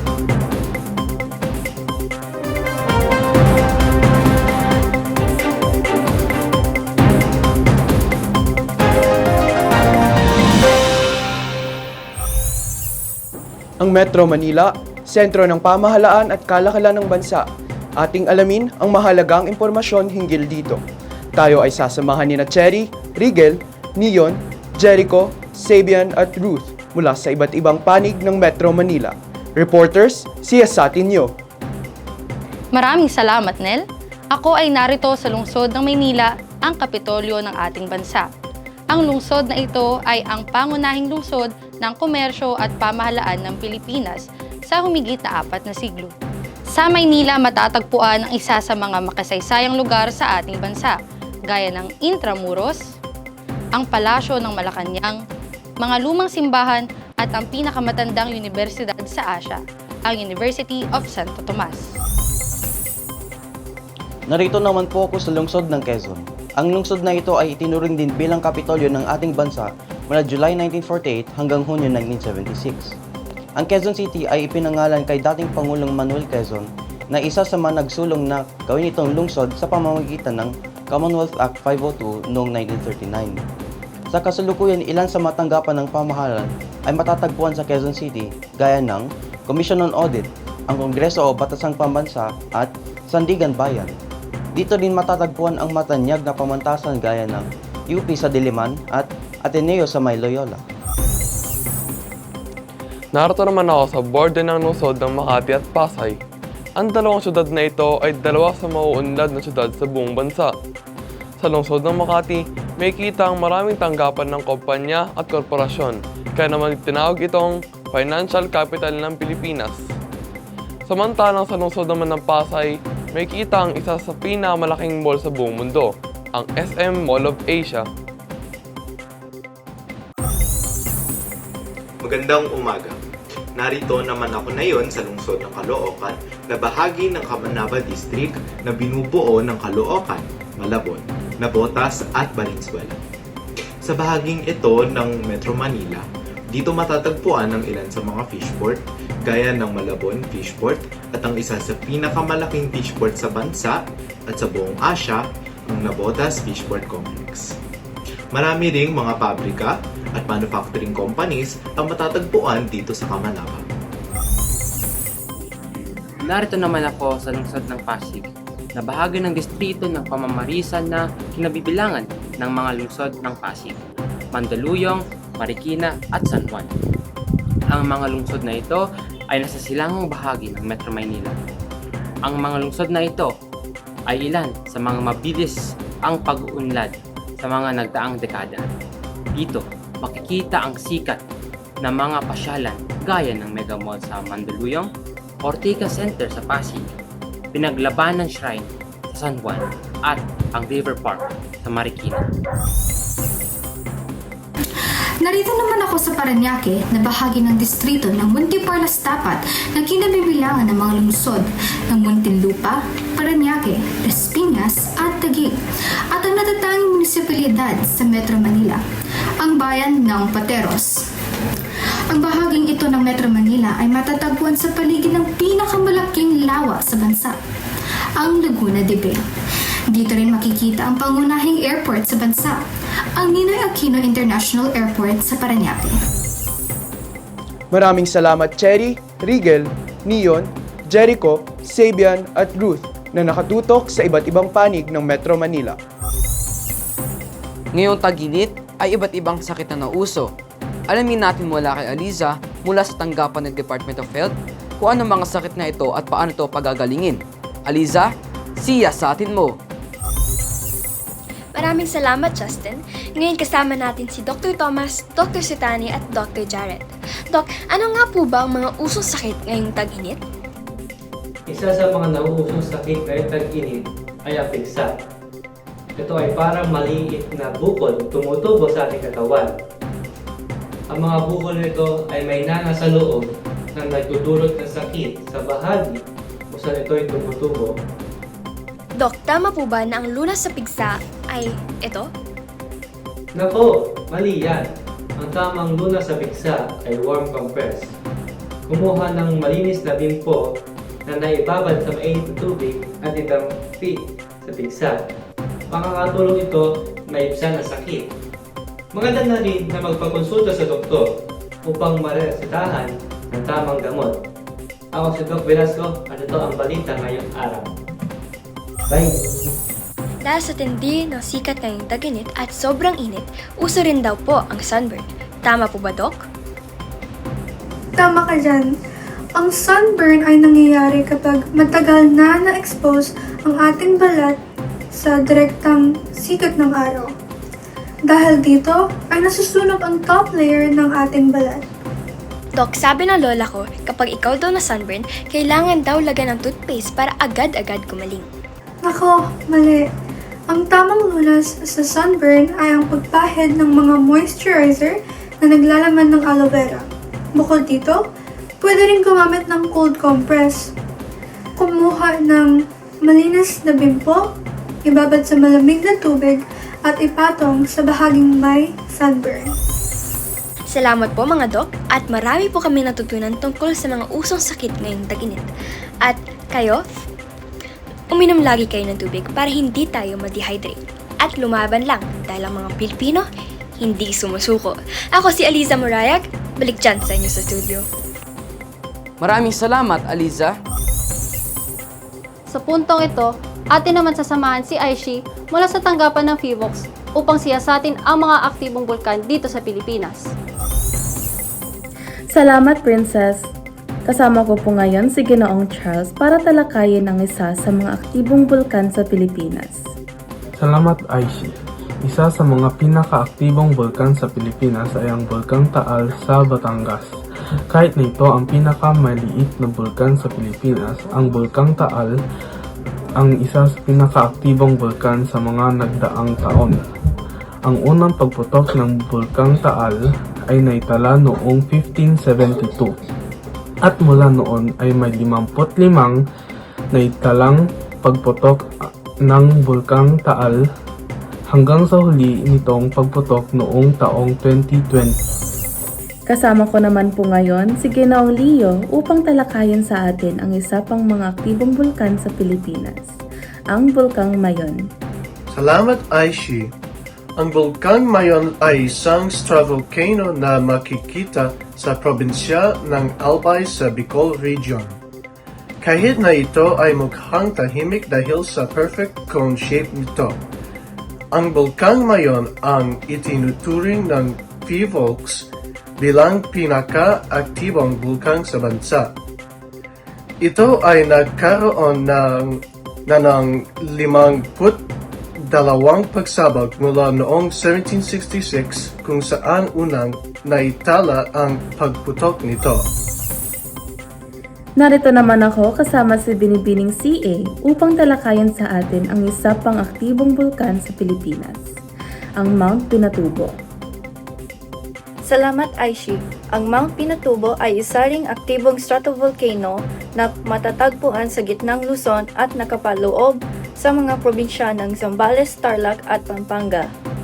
Ang huling mapaminsalang pagputok nito ay naganap noong 1991 kung saan nagbuga ito ng makapal na abo na umabot sa Metro Manila at maging sa ilang kalapit nating bansa sa Asia. Ang pagputok na ito ay nagdulot din ng pagdaloy ng lahar sa mga bayang nakapaligid dito. Bilang isang bansa kabilang sa Pacific Ring of Fire, ang Pilipinas ay tahanan ng mga aktibong bulkan. At ayan ang aming ulat mula dito sa FIVOX. Balik sa inyo dyan sa studios. Maraming salamat, Aishi. Ngayon naman ay sasamahan tayo ni Adam, Johara at Miguel mula sa iba't ibang panig ng bansa upang siyasatin ang ilan sa ating mga likas na yaman na pinamamahalaan ng Department of Environment and Natural Resources o DENR. Maraming salamat, Nel. Narito ako ngayon sa Baguio kung saan matatagpuan ang isa sa mayamang mina ng ginto sa bansa. Ang Pilipinas ay tinuturing na 24th largest producer ng ginto sa buong mundo noong 2022. Bukod sa Baguio, mayaman din ang ginto sa Masbate, Paracale sa Bicol, at Surigao, at Masara sa Mindanao. Narito naman ako, Isla ng Palawan, kung saan makikita ang isa sa mga producer ng mga perlas sa bansa. Ang Pilipinas ay isa sa mga pinagmumulan ng mga natural na perlas at shell. Ang mga kababayan nating Badyaw ay kilala sa kanilang mga kasanayan sa pagsisid at sa paghahanap ng mga rare na perlas. Kilala ang Pilipinas bilang mahalagang pinagmumulan ng mga gintong South Sea Pearls. Ginagawa na rin ng mga White Sea Pearls, karamihan sa aktibidad ng pagpupunture ng perlas ay matatagpuan sa Isla ng Palawan. Wow! Napakayaman pala talaga ng ating bansa sa likas kaya. Balik sa iyo dyan, studio. Ngayon digital age, maging ang ating pagbili ng mga bagay ay digital na rin. Kaya naman sasamahan tayo ni Janina upang bigyan tayo ng mga tips paano ba mag-online buying in a safe way. Salamat, Justin. Tama ka dyan. Sa panahon natin ngayon, halos lahat ng bagay ay available na online. Mula sa pagkain hanggang mga damit. Maging mga sasakyan ay pwede mo nang bilhin online. Pero, paano ba tayo bibili online na ligtas sa mga scammers at mga manloloko? Bukod sa mga legit na online selling platform, sinisigurado ko din kung totoo at legit ang mga online shop kung saan ako bibili. May mga website din na nag-offer ng online selling option, sinisigurado ko din na legit ang mga website na ito. Kapag nakakita ko ng mga sale at offer na too good to be true, hindi ako basta naniniwala. Halimbawa, kung may in-offer ang isang online seller or online selling website na mga products na mahal mo bibili sa mall, tapos biglang mura lang nila ina-offer, syempre, mag-iisip muna ako kung ito ba ay legit o kung ito ba ay isang scam. At karaniwan, makikita mo naman yan sa mga reviews ng product or sa reviews ng pinaka-online selling website mismo. Ugali kong mag-check muna ng mga reviews sa mga online selling platforms at online selling website. Tinitiyak ko din kung legit ba ang mga reviews na ito kasi may website at illegal online shop na gumagawa lamang ng mga bots para mag-post ng mga peking review. Kaya't dapat mapanuri ka din sa mga reviews. Minsan sa online shopping ko, ako ay gumagamit ng e-wallet para magbayad. Pero bago ko ito gamitin, sinisigurado ko muna na legit ang online seller ko. Pero kadalasan kasi, gumagamit ako ng cash on delivery or COD option para masigurado ko munang dadating yung item ko para ma-check ko bago ako magbabayad. At iyan po ang ilan sa mga tips na ating nakalap para maging safe ang ating mga shopping experiences. Balik sa inyo dyan sa studio. Maraming salamat, Janina. Ngayon naman ay sasamahan tayo ni Jeremiah na nakikisaya sa isang fiesta. Jeremiah, siyasatin mo. Magandang araw. Narito ako sa Barangay Pasabog at ngayon meron tayo isang palarong matutunghayan. Ang paborito nating Pinoy henyo. Lugar? O, pwede. Sa China. Hindi. Sa Pilipinas. Pwede. Ay, oo. Bulkan? Bundok. Hindi. Bulkan. O, pwede. Bulkan mo yun. Tama! Lugar? Oo. Anong lupa? Oo. Sa Pilipinas? Oo. Pumuputok? Oo. Bulkan?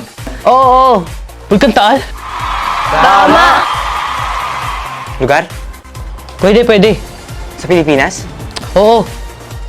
Bulkan? Oo. Sa Visayas? Oo. Mount Biliran? Tama! Lugar? Pwede. Sa Pilipinas? Oo. Anyong lupa? Oo. Bulkan? Oo. Sa Luzon? Sa Zambales? Hindi. Sa Sorsogon? Mount Pulusan? Tama!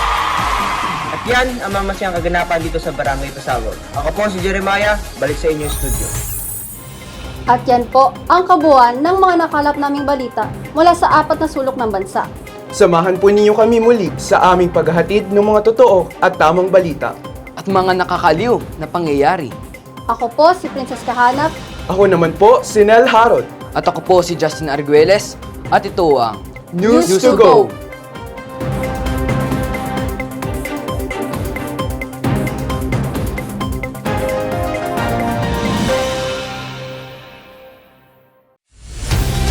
Sa ulo ng mga balita, pataas ng pataas, presyo ng mga bilihin, alamin. Tuklasin mga nagagandang obra maestra ng ating mga national artists. Ipapakita. Tutukan mga makukurin na pagdiriwang sa Pilipinas ating bibisitahin. Ating alamin, mga pinagkukunan ng enerhiya sa bansa, ating siyasatin. Makisaya! Pinoy Henyo Festival Edition. Magbibigay aliw sa atin. Live mula sa UCA News Center. Ito po ang Sentro Balita. Kasama si Thomas Parungaw, Philip Toledo, at Casey Di Marana.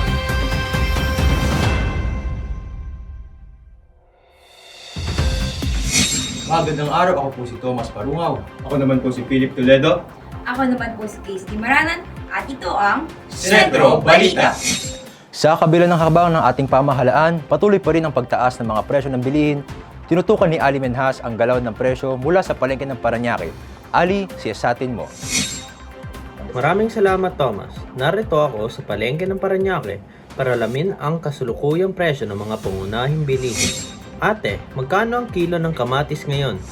Hay nako, ang kilo ng kamatis ngayon ay umaabot na sa 45 hanggang 80 pesos per kilo.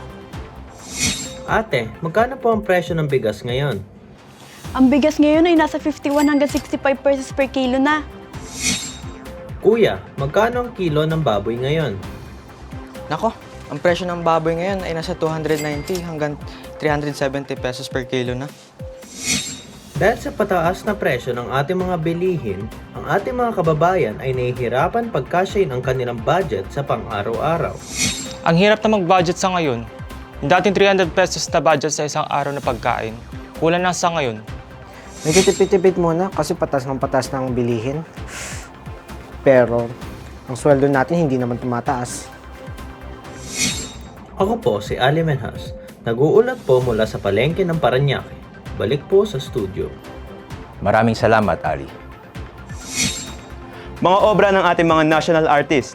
Ipapakita sa atin at tayo sasamahan ni Noel Domondon mula sa Cultural Center of the Philippines. Noel, siyasatin mo. Salamat, Philip. At narito tayo ngayon sa Cultural Center of the Philippines na pinamamahalaan ng ating National Commission for Culture and the Arts upang ipasilip sa atin ang ilang obra ng ating mga national artists. At kasama natin ngayon ay si Charlize Ibanez upang ipakita sa atin ang mga obrang ito. Miss Charlize? Ngayong araw ay ipapakita ko sa inyo ang mga obra ng ating unang national artist for fine arts na si Fernando Amorsolo. Isa sa mga obra ni Fernando Amorsolo ay itong Dalagang Bukid, kung saan makikita natin ang larawan ng isang babae na nakasuot ng tradisyonal na baro at saya.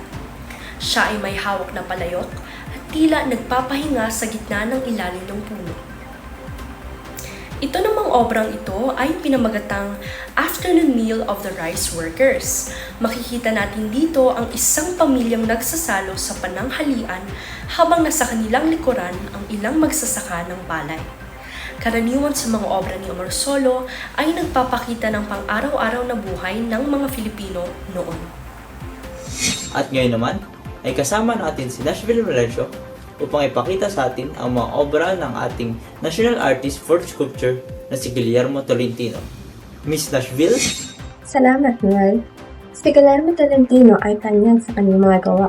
Isa na rito ang sikat na monument na ating makikita sa bungad ng Ipin Diliman, ang Oblations. Isa pang sikat na obra ng Tolentino ay ang monument ni Andres Bonifacio na makikita sa lungsod ng Caloocan.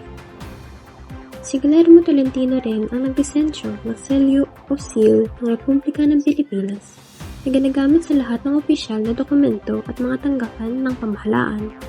Kasama natin si Princess Ting upang ipakita sa atin ang mga obrang gawa ni Leandro Locsin. Miss Princess? Salamat, Noel. Si Leandro Locsin ay ang ating national artist for architecture. Isa sa mga tanyag ng obra ni Locsin ay ito mismong gusali ng Cultural Center of the Philippines na kanyang dinisenyo noong 1960s. Isa pang gusali na dinisenyo ni Locsin ay ang Philippine International Convention Center o PICC na makikita rin malapit dito sa CCP. Ito ay dinisenyo niya noong 1976 at noong ginanap ang Miss Universe sa Pilipinas noong 1974 ay dinisenyo ni Locsin ang Folk Arts Theater kung saan ginanap ang naturang patimpala. Nakakabilib nga naman talaga ang mga obrang gawa ni Leandro Locsin.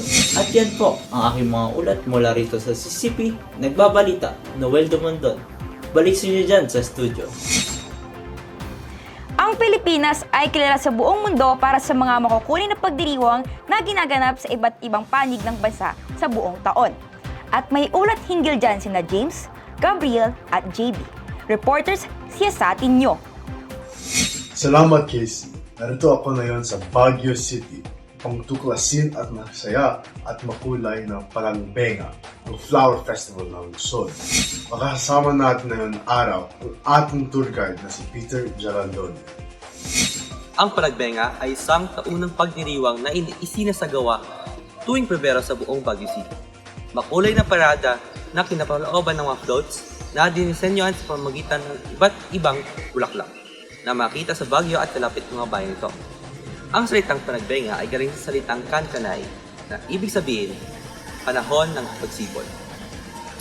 Itinatampok din sa Panagbenga ang mga tradisyonal na sayaw at kasuotan ng ating mga kababayan sa Mountain Province. Narito naman ako sa Guimaras upang saksihan at patikman ang matamis at makulay na pagdiriwang ng Manggahan Festival. Ngayong araw makakasama natin ang ating tour guide na si Chloe Teando. Kilala ang Guimaras sa matamis itong mangga. Kaya naman tuwing buwan ng Mayo ay pinagdiriwang nila ang Manggahan Festival. Dati itong tumatakbo lamang sa loob ng isang linggo. Ngunit sa paglipas ng taon, ito ay naging isang buwang kaganapan puno ng mga aktibidad. Ang Manggahan Festival ay kinapapalooban ng trade and cultural show at patimpalak na Eat All You Can Mango. Sa pamamagitan ng pagdiriwang na ito, ay mas nakilala ang export quality na mangga at iba pang produkto ng Guimaras. Narito naman ako sa Balayan, Batangas, lugar na kilala para sa kanilang katakam-takam at malutong na lechon. Makakasama natin ngayong araw ang tour guide na si Alan Salazar. Tuwing Hunyo ay ginaganap sa Balayan, Batangas ang Lechong Festival kung saan daan-daang mga lechon ang pinaparada na sinasabay ng basaan ng mga tao. Matapos ang makulay na parada, ay sabay-sabay na pagsasaluhan ng mga tao ang masarap at malasang mga lechong baboy. Talagang napakakulay ng kultura nating mga Filipino at ito ay patuloy na pinagyayaman at pinagdiriwang sa mga festivals na ito. Kaakibat ang suporta ng Department of Tourism upang ipakilala pa ito sa mundo. Balik sa inyo dyan sa studio. Maraming salamat James, Gabriel at JB. Ang kasalukuyang energy mix ng Pilipinas ay nakatuon pa rin sa paggamit ng fossil fuel na may coal, natural gas at langis. 73.56% yan ang kabuuang pangangailangan ng kuryente ng bansa. Pero meron ding ilang alternative sources of energy na kunting-kunting ginagamit sa bansa at yan ang tinututukan ni Mary, Vincent, Anika. Reporters, siyasatin ninyo. Salamat Thomas! Narito ako ngayon sa Angat Dam sa Bulacan upang alamin ang isa sa mga alternative na pinagkukunan ng enerhiya ng ating bansa. Kasama ko si Nisha Velasco upang ipaliwanag ito sa atin, ang pagbuo ng enerhiya galing sa lakas ng tubig. Salamat, Mary! Dito sa Angat Dam, makikita natin ang isa sa mga major hydropower facility sa bansa. Ang hydropower ay isa sa mga pangunahing pinagkukunan ng renewable energy sa Pilipinas. May mga hydroelectric na planta rin tayo sa iba't ibang panig ng bansa na gumagamit ng lakas ng tubig upang lumikha ng kuryente. Ang hydropower ay bumubuo sa 11.8% ng energy produksyon sa Pilipinas. Narito naman po ako sa Leyte at kasama ko si Kate Parcenas upang ipaliwanag sa atin ang isa pang klase ng renewable energy source dito sa ating bansa, ang geothermal power na gumagamit ng lakas ng usok mula sa mga bulkan. Salamat, Vincent. Ang Pilipinas ay isa sa mga nangungunang producer ng geothermal power sa mundo dahil sa lokasyon natin sa kahabaan ng Ring of Fire Zone ng mga bulkang Pasipiko. Dito sa isa ng Leyte, nagsimula ang operasyon ng unang geothermal power plant, isang 3 megawatt wellhead unit noong Hulyo 1977. Ito ay nasundan ng pagbubukas ng isa pang geothermal power plant na gumawa naman ng 110 megawatts na kuryente sa Tiwi Field sa Albay noong 1979. Ang geothermal power ay bumubuo ng 17% ng energy production ng ating bansa. Narito naman ako sa Ilocos Norte upang tuklasin ang isa pang renewable energy source ng Pilipinas, ang wind power. At kasama ko si Francis Para upang ipaliwanag ito sa atin.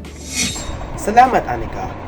Ang Pilipinas ay kasalukuyang may ilang operating onshore wind farms na may kabuuang naka-install na kapasidad na 443 megawatts. Ang pinakamalaking onshore wind farm sa Pilipinas ay ang Burgos Wind Farm sa Ilocos Norte, na may kapasidad na 150 megawatts. Ang wind power production sa bansa ay bumubuo sa 5.4% ng kabuuang energy production ng bansa. At yan ang ilan sa mga renewable energy sources na ginagamit ngayon sa ating bansa. Balik sa inyo dyan sa studio. Maraming salamat, Mary, Vincent, Anika. Ngayon naman ay sasamahan tayo ni Corbin na nakikisaya sa isang piyesta. Corbin, saan ang lokasyon mo? Magandang araw. Narito po ako sa Barangay Malinamnam. At ngayon po ay may isang palaro tayong matutunghayan na lalaghukan ng ating mga kabarangay at paborito nating Pinoy henyo. Lugar ba to? Hindi. Pagdiriwang? Oo. Makulay? Oo. Mga bulaklak? Oo. Palagbenga? Pagdiriwang? Oo! Sa Pilipinas? Oo! Sa prutas? Oo! Sa Mindanao, Baito? Oo! Ansones Festival? Tama! Pagdiriwang? Oo! Sa Pilipinas? Oo! Tungkol sa pagkain? Oo! Sa inumin? Pwede! Sa Batangas? Oo! Coffee Festival! Yahoo! Pagdiriwang? Oo! Sa Visayas? Sa Samar? Oo! Alimango Festival? At ayan po ang mga masaya at kagagutom ng kaganapan dito sa Barangay Malinamnam. Ako po si Corbin. Balik tayo sa inyo diyan sa studio. At yan po ang mga kabuuan na nakalap naming mga balita mula sa Luzon, Visayas at Mindanao. Samahan po ninyo kami muli sa aming pag-aatid ng mga mahalaga at totoong balita. At mga makukulay na kaganapan. Ako po si Casey Dimaranan. Ako naman po si Thomas Parungaw. At ako po si Philip Toledo. At laging tandaan, wala sa kaliwa, Wala sa kanan, kundi sa sentro. Sentro Balita.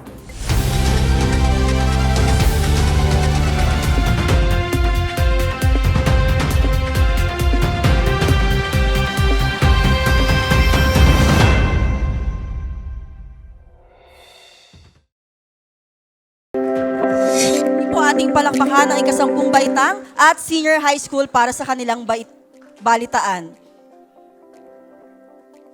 Ayan po, matapos at nating mapanood ang lahat ng balitaan ng mga iba't ibang baitang, ay atin na ngayong igagawad ang mga parangal para sa mga pinakamahusay na balitaan. Ngunit bago yan, ayan po atin munang pong paparangalan. Ayan po, dahil sa pag-e-edit po ng ating mga video ay tinulungan tayo ng mga mag-aaral mula sa UCA College of Asia. At para sa junior high school at senior high school videos, atin pong parangalan ang pinakamahusay sa editing at ito ay si Nika Sofia Kahanap para sa Pinoy News ngayon ng Grade 9.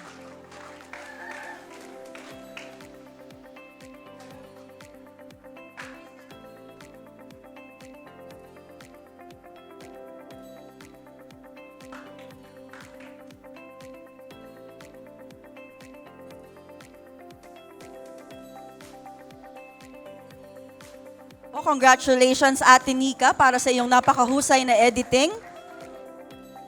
At ngayon naman po, para sa mga nagsipagwagi para sa ating balitaan. Ikalimang karangalan, muli kapag inyong narinig ang inyong pangalan, ang inyong baitang, maaari po lamang na ang presidente o pangulo ng klase ay pumunta sa gitna. Ikalimang karangalan. Wala, akala ko may drum roll kasi eh. Ulit, ikalimang karangalan.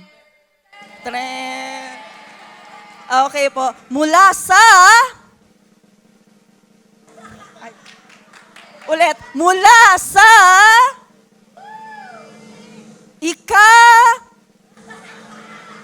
Walong baitang Aksyon Balita.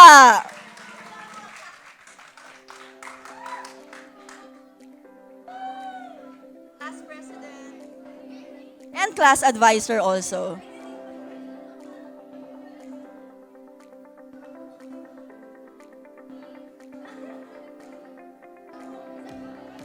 Ika-apat na karangalan mula sa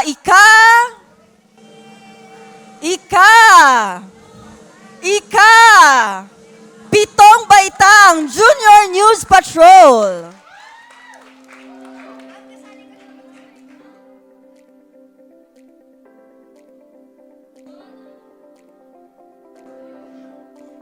At para sa ikatlong karangalan, mula sa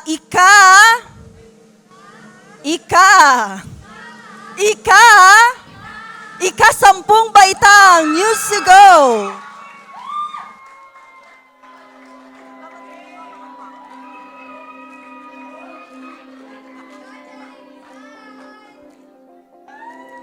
Susunod naman po para sa ikalawang karangalan at para sa kampiyon, sino na lang bang hindi natatawag?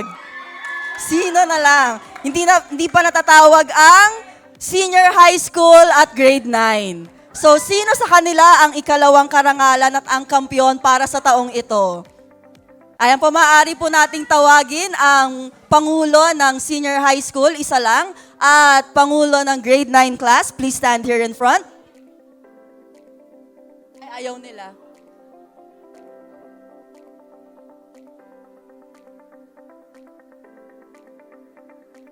Una ko pong tatawagin ang kampiyon, ibig sabihin kapag hindi natawag ang inyong baitang, kayo po ang ikalawang karangalan. At ang kampiyon para sa UCA Balitaan 2024 ay ang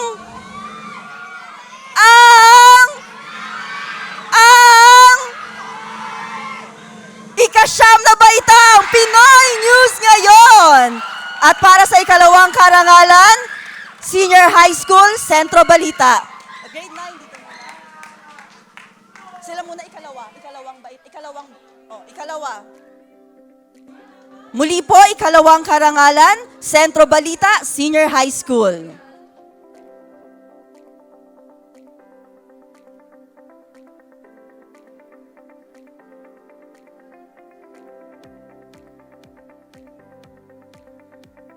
At muli ang ating kampiyon, ika-siyam na baitang Pinoy News ngayon.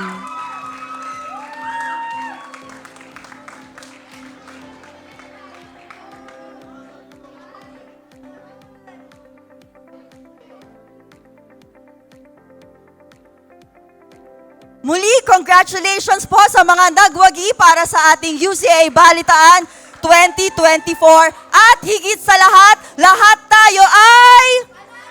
Very good. Lahat po tayo ay panalo dahil lahat kayo ay binigay nyo ang inyong Very good. At upang isara ang ating programa ngayong umaga ay muli tawagin natin si Reverend Ryan Christian Tabay para sa ating pangwakas na panalangin. Okay, sa pagkatapos ng ating balitaan, syempre magpapasalamat tayo sa ating Panginoon sa kanyang pag-iingat at sa kanyang pagpapala. Tayo po'y manalangin.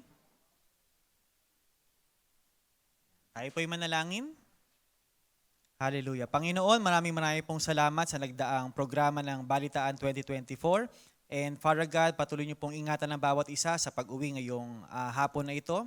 Send forth your holy angels, Father God, upang gawin silang maingat, Panginoon, at ilayo sa namang kapahamakan. At muli, kayo po'y nagpapasalamat sa kabuuan ng UCA Balitaan 2024. Maraming pong salamat. Ito pong aming dalangin sa pangalan ni Jesus. Amen. Maraming salamat sa inyong panonood ng pagbibigay parangal para sa UCA Balitaan 2024. At simula bukas ay atin nang mapapanood ang mga dula or theater play ng ating mga mag-aaral. Kaya magkita-kita po tayong muli bukas. Muli ako po sa Binibining Reyna Christine Tabay na nagpapaalalang, in everything we'll do, we will always put God first. God bless everyone. O sige po, grade 7, picture taking po, class picture taking with your advisor.